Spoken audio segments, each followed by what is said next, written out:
রাজশাহী তানোর উপজেলায় গভীর নলকূপে গর্তে পড়ে যাওয়া ২ বছরের স্বাধীনকে উদ্ধারের চেষ্টা অব্যাহত রেখেছেন ফায়ার সার্ভিসের কর্মীরা। গর্তটির গভীরতা ১৫০ থেকে ২০০ ফুট বলে জানা গেছে। তবে এখন পর্যন্ত ফায়ার সার্ভিসের ৫টি ইউনিটের প্রচেষ্টায় প্রায় ৩০ ফুট গর্ত করা সম্ভব হয়েছে। বৃহস্পতিবার বেলা ১১টা পর্যন্ত ২২ ঘন্টা পেরিয়ে গেলেও শিশুটিকে উদ্ধার করা সম্ভব হয়নি। এর আগে বুধবার দুপুর ১২:৩০টার দিকে তানোরে ৫ নন্দর ইউনিয়নের কোয়েলহাট পূর্বপাড়া গ্রামের এই ঘটনা ঘটে। শিশু স্বাধীন কোয়েলহাট পূর্বপাড়া গ্রামের রাকিব উদ্দিনের ছেলে। এর আগে ৩টি এক্সকাভেটর দিয়ে খনন কাজ শেষ হয়।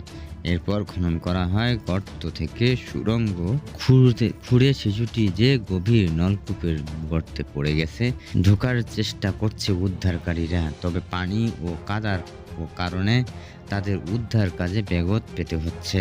ফায়ার সার্ভিস অ্যান্ড সিভিল ডিফেন্সের সহকারী পরিচালক দিদারুল আলম বলেন, শিশুটি যে গর্তে পড়েছে তার পাশে এক্সকাভেটরের মাধ্যমে ৩০ ফুটের বেশি গভীর খনন করা হয়েছে। ফায়ার সার্ভিসের রেস্কিউ টিম খনন করা গর্ত থেকে সেই গর্তে সুড়ঙ্গ করছে। নলকূপের জন্য খোঁড়া ওই গর্তের গভীরতা ১৫০ থেকে ২০০ ফুট। এর ভেতর যে কোনো জায়গায় শিশুটি আটকে থাকার সম্ভাবনা রয়েছে। এর আগে বুধবার দুপুরে শিশুটির গভীর নলকূপের গর্তে পড়ে যায়। এরপর থেকে গভীর রাত পর্যন্ত কয়েক দফা নলকূপের ৩০ ফুট গর্তে ফায়ার সার্ভিসের কর্মীরা ক্যামেরা নামায়। পড়া মাটি ও খড়ের কারণে শিশুটি তারা দেখতে পায়নি। তবে একই দিন দুপুরে শিশুটির কান্নার আওয়াজ শোনা যায়। থেমে নেই ফায়ার সার্ভিসের উদ্ধার অভিযান।